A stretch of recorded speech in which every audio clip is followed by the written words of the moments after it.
नमस्कार दोस्तों, मैं आप सभी का स्वागत करता हूं अपने यूट्यूब चैनल एग्ज़ाम कॉपी में। दोस्तों, आज हम बात करने जा रहे हैं आधुनिक भारत के एक महत्वपूर्ण टॉपिक के बारे में, जिसका नाम है आंग्ल फ्रांसीसी संघर्ष। ठीक है, आंग्ल फ्रांसीसी संघर्ष को ही कर्नाटक युद्ध के नाम से भी जाना जाता है और इसमें 3 युद्ध होंगे और तीनों में कुछ समझौते होंगे। ठीक है, संधि होंगी, जिनको हमें अपनी परीक्षा की दृष्टि से उनको याद रखना है।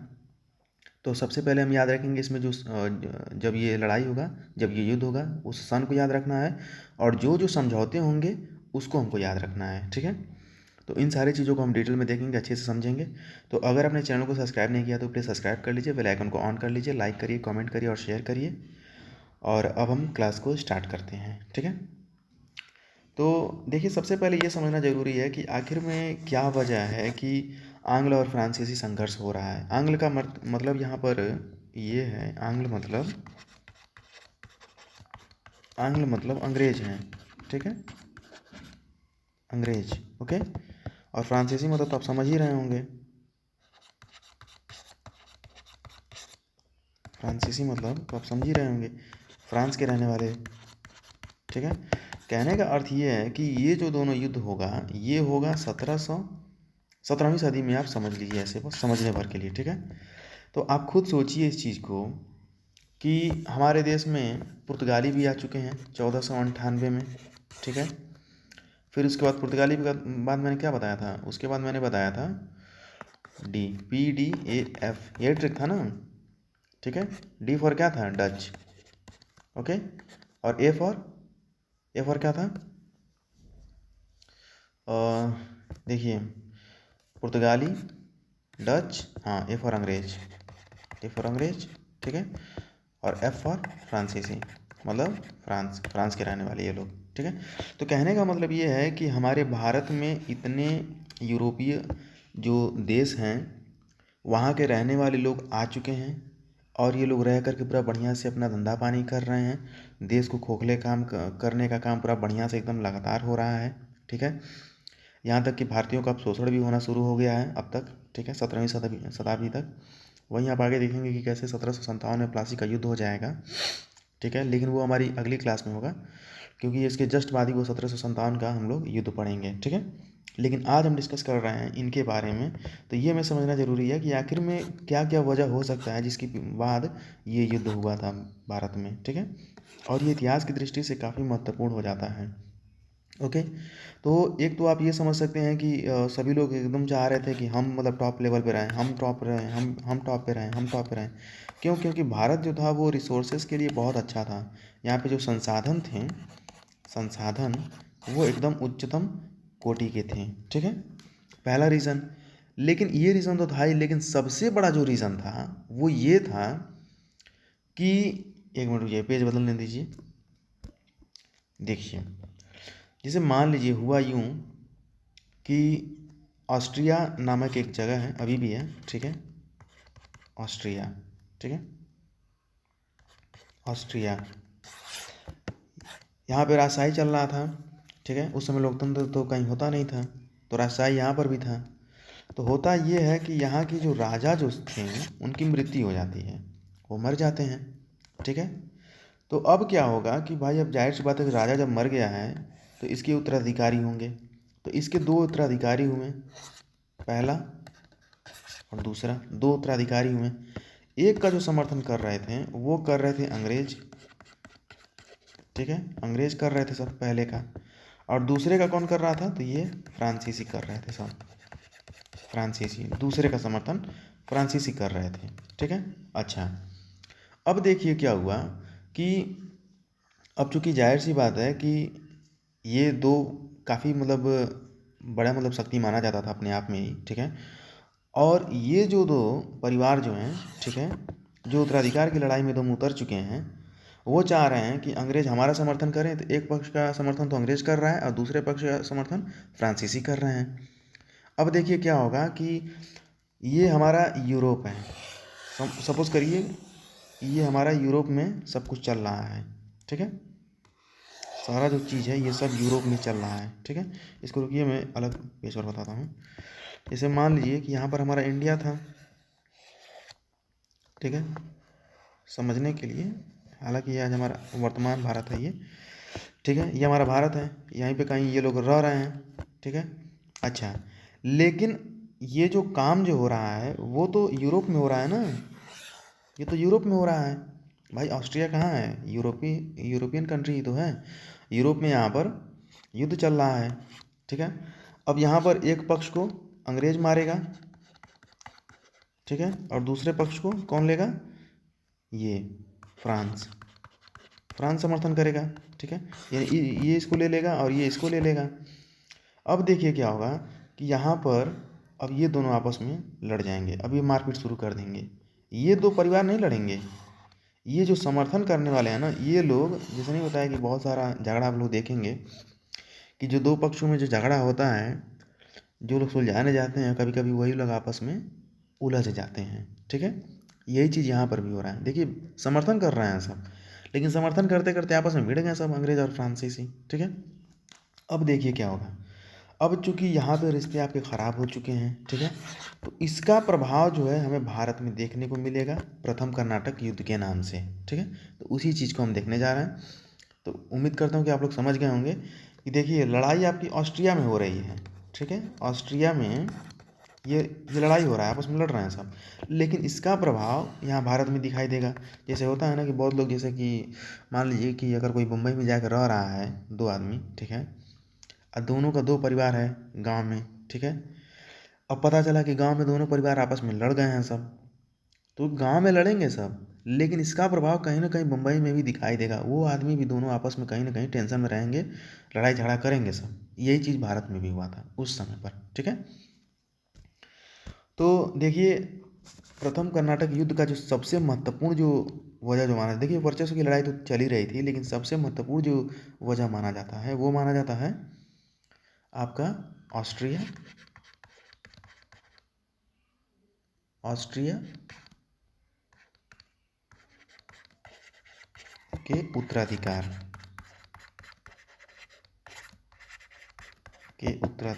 का युद्ध, इसको ऐसे भी समझा जाता है, ऑस्ट्रिया के उत्तराधिकार का युद्ध इसको माना जाता है, ठीक है। अब लिख लीजिए यहाँ पर, फर्स्ट कर्नाटक युद्ध कब हो रहा है? ये 1748 से 1700, सॉरी 48 से नहीं होगा, ये 46 से होगा, इसको इरेज करने दीजिए। 1746 से 48 तक, ठीक है। ये तकरीबन तकरीबन मान करके चलिए। देखिए, कहने का मतलब ये है ना कि एकदम एग्जैक्ट ये आपको डेट नहीं मिलेगा, लेकिन ऐसा माना जाता है कि 1746 या 1744 ऐसे ही कुछ रहा होगा। यानी कि कह सकते हैं आप कि 2 से 3 साल तक ये युद्ध चला था, ठीक है। इसका रीज़न क्या था मैंने बता ही दिया, ऑस्ट्रिया का उत्तराधिकार का युद्ध, ठीक है। अच्छा, अब देखिए आमने सामने कौन है, तो आपको ये याद रखना है कि अंग्रेज़ की तरफ से भाई इन्हीं दोनों के बीच में चल रहा था, और फ्रांसीसी, ठीक है। तो अंग्रेज़ की तरफ से था कौन? इतिहास में इसका नाम बहुत जाना जाता है, बहुत इसका नाम चलता है, ठीक ना। नाम है इसका Robert Clive, Robert Robert Clive Robert Clive versus Dupleix. Dupleix आपका कौन है? ये फ्रांसीसी अधिकारी है, ठीक है। तो इस तरीके से आपको याद रखना है। अच्छा देखिए, अब चूंकि दोनों अपने एक दूसरे का मतलब एक्सपेंशन नहीं देख सकते हैं, ठीक है, और दोनों क्या चाहते हैं, भारत में एकदम पूरा बढ़िया से अपना प्रसार चाहते हैं। अब इन दोनों के बीच में दुश्मनी शुरू हो गई है। यहाँ पर जीतेगा कौन? डुप्ले जीत जाएगा, ठीक है, रॉबर्ट क्लाइव जो है वो हार जाएगा, और इन दोनों के बीच में संधि हो जाएगा कि अब हम लोग आपस में, अब आगे चल करके हम लोग लड़ाई नहीं करेंगे, और किसी भी प्रकार का हम लोग मतलब अराजकता जो है वो नहीं फैलाने का प्रयास करेंगे, ठीक है। अब यहाँ पर पहला कर्नाटक युद्ध जो है वो समाप्त हो गया है, ठीक है। अब हेडिंग डाल लीजिए दूसरा कर्नाटक युद्ध, सेकंड कर्नाटक युद्ध। ये कब से कब होगा? तो ये होगा 1700 आपका 49, ठीक, अगले साल ही स्टार्ट हो गया था ये, वहाँ से 54 तक, तकरीबन 5 साल तक ये चला था। अब चलिए इसको भी समझ लेते हैं कि आखिर में क्या वजह था कि भैया अभी 48 में सुलह समझौता हो रहा है और 49 में फिर से शुरू हो गया जी, क्या मतलब है? तो मतलब ये है कि देखिए डुप्ले और रॉबर्ट क्लाइव के बीच चूँकि समझौता हो चुका है, कि हम लोग किसी भी प्रकार से अब झगड़ा नहीं करेंगे, ठीक है।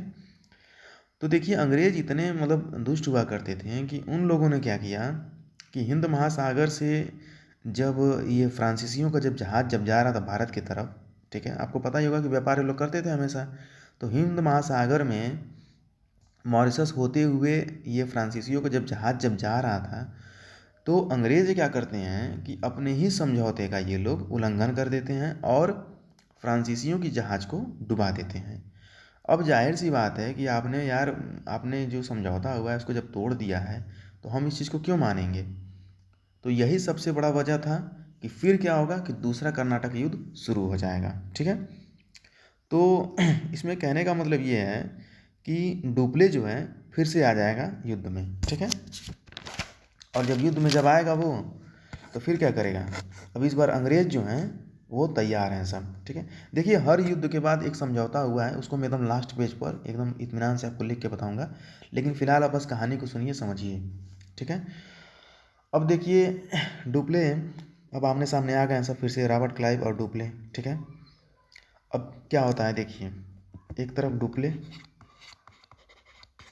वर्सेस क्लाइव, पूरा नाम इसका रॉबर्ट क्लाइव था, ठीक है।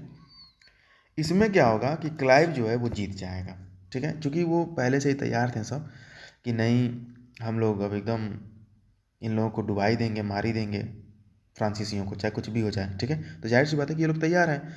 और डुप्ले के साथ प्रॉब्लम ये हो गया कि उसने चूंकि पहले कर्नाटक युद्ध में जो कि 1744 से 48 के बीच में जो हुआ है उसमें रॉबर्ट क्लाइव को डुप्ले हरा दिया है। अब डुप्ले भैया जो है एकदम पूरा ओवर कॉन्फिडेंस है कि नहीं इसको तो एक बार हरा दिए हैं तो फिर दोबारा भी हरा ही देंगे, ठीक है। और क्लाइव क्या है कि एक बार चोट खाया है, अब वो पूरा बढ़िया सा सतर्क हो गया एकदम बैठा है कि जैसे ही आएंगे तुरंत ही इनको ख़त्म करेंगे, ठीक है, हराएंगे इनको। और अब यहीं से क्या हो जाएगा, अब क्लाइव जो है वो जीत जाएगा, ठीक है।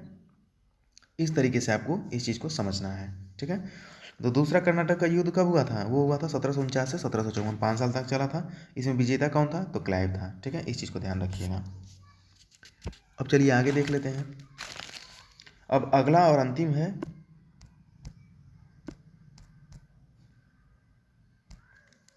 तीसरा कर्नाटक युद्ध, तीसरा कर्नाटक युद्ध। देखिए एक चीज़ तो आपको समझना होगा कि ये कर्नाटक युद्ध जो है ना, ये अंग्रेज़ों और फ्रांसीसियों के बीच चल रहा है, ये अपने दिमाग में सेट कर लीजिए आप। कब से कब तक हुआ था, तो ये हुआ था 1756 से 63 तक, तकरीबन 7 साल तक ये चला था, ठीक है, 7 वर्ष तक चला था। इस चीज़ को आपको ध्यान रखना है, ठीक है। तो इसमें क्या होता है,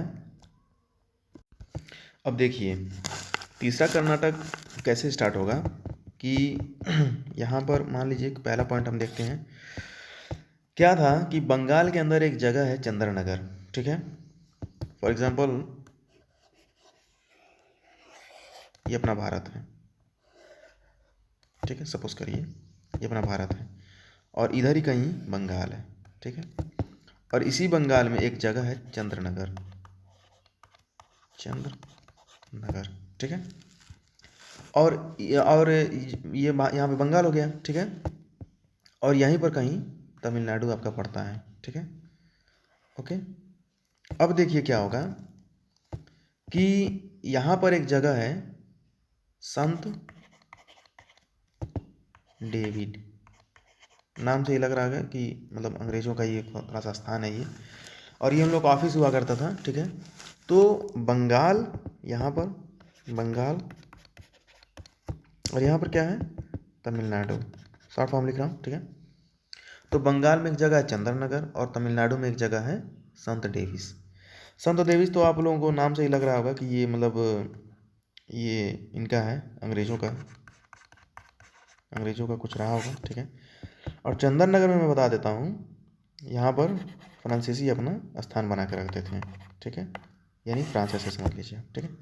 अब देखिए क्या होगा कि चंदननगर पर यानी इस पर यानी कि फ्रांस के जगह पर अंग्रेज जो है जाके कब्जा कर लेंगे, ठीक है। अब दो दो युद्ध लड़ ही चुके हैं सब, दोनों बराबर हैं सब। अब तीसरा ना युद्ध फैसला करेगा कि कौन जीता कौन हारा। भाई मान लीजिए कि पहले में तो अंग्रेज हार गए, डुप्ले जीत गया था, यानी फ्रांस जीत गया था, ठीक है। और दूसरे में क्या हुआ कि रॉबर्ट क्लाइव जो है वो जीत गया था, यानी कि फ्रांस हार गया था, भाई डुप्ले हार गया था उसमें। तो भाई मैच तो बराबर बराबर चल रहा है। अब देखना ये है कि तीसरा मैच जब तक नहीं हो जाएगा, ठीक है, समझ रहे हैं, जब तक तीसरा युद्ध नहीं हो जाएगा तब तक कैसे पता चलेगा कि कौन कौन बड़ा है, कौन शक्तिशाली है। अरे भाई 2 युद्ध हो चुका है, एक में वो जीता, एक में ये जीता, एक में फ्रांस जीता, एक में ये अंग्रेज जीते हैं, ठीक है। अब इसके लिए ज़रूरी है तीसरा युद्ध, ठीक है। अब यहाँ पर एकदम वर्चस्व की लड़ाई अब शुरू हो चुकी है, कोई किसी से कम नहीं है, ठीक है। अच्छा, तो चंदन नगर में घुस गए अंग्रेज, तो भाई फ्रांसीसी क्यों पीछे रहेंगे। कर्नाटक के संत डेविस पर आ जाते हैं, कौन, फ्रांसीसी, फ्रांसीसी आ जाते हैं। दोनों एक दूसरे की जगह पर कब्जा कर लिए हैं, ठीक है। अब देखिए क्या होगा, यहाँ पर एक काफ़ी महत्वपूर्ण मतलब एक युद्ध है, ठीक है, आपको याद रखना है। वाड़ीवास का युद्ध बहुत ही ज़्यादा इम्पोर्टेंट है। वाड़ीवास का युद्ध बहुत ही ज़्यादा इम्पोर्टेंट है, 1760 में हो रहा है। यानी आप एक चीज़ देख रहे हैं, नोटिस करिए इस चीज़ को कि ये तीसरा कर्नाटक युद्ध जो है 1756 में स्टार्ट हो गया, 1763 तक चलेगा, और उसी के बीच में 1760 में वांडीवास का युद्ध हो जा रहा है, ठीक है। तो आप ये कह सकते हैं कि वांडीवास का जो युद्ध है ये तीसरे कर्नाटक युद्ध का हिस्सा हुआ करता था, ठीक है, यानी कि उसी का एक पार्ट आप मान सकते हैं, ठीक है। और इसी में क्या हुआ, एक चीज़ एकदम क्लियर हो गया कि फ्रांसीसी अब चूंकि इसमें हार जाएंगे, इसमें देखिए ये एक तरफ आप ब्रिटिशर्स कर लीजिए वर्सेस फ्रांसीसी कर लीजिए, इसमें जो है ब्रिटिशर्स जो हैं वो जीत जाएंगे और फ्रांसीसी हार जाएंगे, और यहीं से इनका पतन शुरू हो जाएगा, ठीक है। तो एक क्वेश्चन बनता है कि फ्रांसीसियों के पतन का वजह कौन सा युद्ध रहा है, तो वह बताना है कि वांडीवास का युद्ध 1760 में जो हुआ था वही है, ठीक है, जिसमें आपके एक तरफ अंग्रेज थे और दूसरी तरफ फ्रांसीसी थे, ठीक है। तो वैसे तो आपको मतलब 4 याद रखना है, लेकिन मेन अगर कर्नाटक युद्ध की बात जब करेगा तो वो 3 ही युद्ध हैं, ठीक है। तो इस प्रकार से हमारे तीनों कर्नाटक के युद्ध समाप्त हो गए हैं, और वाणिवास का भी हमने युद्ध देख लिया, किसके किसके बीच हुआ, कौन जीता, ये भी हमने देख लिया डिटेल में, ठीक है। अच्छा, अब चलिए हम देख लेते हैं जो कि हमेशा प्रश्न यहाँ से बनता है कि जब ये युद्ध जब ख़त्म हो रहा था, जब तीनों युद्ध जब ख़त्म हुए कर्नाटक के, ठीक है, पहला दूसरा तीसरा, तो उनके बाद में एक समझौता हुआ था, ठीक है। वो समझौते जो है ना बहुत महत्वपूर्ण है। तो यहाँ पर मैं शॉर्ट फॉर्म में सब कुछ लिखूँगा, आप लोग लिखते चलिएगा। पहला कर्नाटक कर्नाटक युद्ध, ठीक है, 1744 से 48। अब ये मत कहिएगा कि सर आपने पिछले तो 46 बताया था, अरे भैया 46 42 44 ऐसे मान लीजिए आप, ठीक है। इसमें एकदम डेट आपसे नहीं पूछेगा, अब पूछेगा भी ना तो इसी के इर्द गिर्द पूछेगा, आपको लड़ाएगा नहीं वो, ठीक ना, जिसको पता होगा वो लगा देता है, ठीक है। 1744 से 48 तक, ठीक है, युद्ध हो रहा है, किसके किसके बीच, भाई तीनों युद्ध तो एक ही लोग हैं, इसमें कुछ अलग तो है नहीं। रुकिए इसको हटाने दीजिए लाइन को, ऐसे ही डायरेक्ट लिखने दीजिए। एक तरफ अंग्रेज वर्सेस कौन है, फ्रांसीसी, फ्रांसीसी। अब मैं देखिए ट्रिक बस बनाऊंगा इस पर, यहाँ पर कौन है, क्लाइव, क्लाइव और यहाँ पे डुप्ले, एक ही चार्ट पे आपको सब याद करवा दूंगा, ठीक है। जीता कौन था, ये एक संधि हुई थी बहुत ही ज़्यादा महत्वपूर्ण है, एला शापेल, एला शापेल, एला शापेल की संधि होती है, पहला कर्नाटक युद्ध समाप्त, ठीक है। चलिए दूसरे पे आ जाइए। दूसरा कर्नाटक युद्ध, ठीक है, कब हुआ, 1749, ठीक अगले साल ही स्टार्ट हो गया था, 54 तक चला था। कौन कौन है, वही अंग्रेज वर्सेस फ्रांसीसी, नाम वही आपको याद रखना है, डुप्ले और क्लाइव, ठीक है। कौन जीता था, तो इसमें अंग्रेज जीत गए थे, इस पर हम ट्रिक मार दे रहे हैं, ठीक है। संधि हुई है कौन सी, पांडिचेरी की संधि, पांडिचेरी की संधि हो रही है, ठीक है, ध्यान रखिएगा। सन मैंने बता ही दिया, सन को भी ऐसे बॉक्स में कर लीजिए, इम्पोर्टेंट है। चलिए तीसरे पे आ जाइए। तीसरा कर्नाटक का युद्ध हो रहा है। तीसरा कर्नाटक युद्ध 1700 कब से हुआ था? 1756 ना, हाँ, से 63 तक, ठीक है, 1756 से 63 तक, वही अंग्रेज वर्सेस फ्रांसीसी। देखिए इसको फ्रांस और आंग्ल फ्रांस युद्ध भी कहते हैं और कर्नाटक युद्ध, तीनों मतलब दोनों के नाम से ये आता रहता है परीक्षा में, ठीक है। लेकिन इतना ध्यान रखिएगा कि अगर फ्रांसीसी और अंग्रेजों के बीच के युद्ध का बात करेगा तो 4 युद्ध हैं और कर्नाटक के 3 युद्ध हैं, ठीक है। इसको आपको ध्यान रखना है। इसमें कौन जीते थे? तो वही अंग्रेज। कौन सी संधि हो रही है? तो पेरिस की संधि हो रही है, बहुत ही ज़्यादा महत्वपूर्ण, पेरिस की संधि, ठीक है। ओके, रुकिए इसको ऐसे कवर कर देता हूँ। एक और याद रखिएगा, वांडीवास का युद्ध 1760, ठीक है, वही अंग्रेज वर्सेस फ्रांसीसी। कौन जीते थे? तो अंग्रेज जीते थे, ठीक है। इसमें कोई समझौता नहीं हुआ था, बस इतना ये हो गया था कि एक चीज़ क्लियर हो गया था कि अब ये लोग बहुत जल्द हारने वाले हैं, लोग खत्म हो जाएंगे अब फ्रांसीसी, ठीक है। और वांडीवास के युद्ध के बाद ये लोग फिर भाग भी गए थे, उसके बाद कहाँ कोई बचा भी, ठीक है। तो 2 में कौन जीत रहा है? 2 में रॉबर्ट क्लाइव जीत रहा है और 1 में हार रहा है, इस चीज़ को याद रखिएगा, ठीक है। शुरू में कोई भी हार जाता है, लेकिन भाई लास्ट तक कौन चल रहा है ये ज़्यादा इंपॉर्टेंट है, ठीक है। तो देखिए दोस्तों, इस प्रकार से हमने कर्नाटक युद्ध हमने देख लिया, पूरा डिटेल में हमने देख लिया, अच्छे से समझ लिया, ठीक है। और कल अब हम जब बात करेंगे तो अब समझ लीजिए कि अब काफ़ी महत्वपूर्ण जो चीज़ें चल रही हैं, ठीक है। और 1 मिनट देख लेता हूँ मैं कि कल हम किस टॉपिक को देखेंगे। तो अच्छा ठीक है, अभी कल का टॉपिक हम मतलब तैयार नहीं किए हैं, तो उसको हम तैयार कर लेंगे। और ऐसे ही आप लोगों को इम्पोर्टेंट जो वीडियोज़ हैं एकदम क्रम से हैं, ठीक है। चलिए ठीक है, कल हम लोग प्लासी का युद्ध पढ़ते हैं, ठीक है, क्योंकि 1756 तक तो आप पहुँच ही गए हैं, तो प्लासी का वही अब आएगा भी, ठीक है, क्योंकि बंगाल में अंग्रेज शक्ति का उदय हम देखने जा रहे हैं, ठीक है। तो ठीक है दोस्तों, अगर आपने चैनल को सब्सक्राइब नहीं किया तो प्लीज़ सब्सक्राइब कर लीजिए, बेल आइकन को ऑन कर लीजिए, लाइक करिए, कमेंट करिए और शेयर करिए। मिलता हूँ फिर मैं आप लोगों को अगले वीडियो में, तब तक के लिए नमस्कार।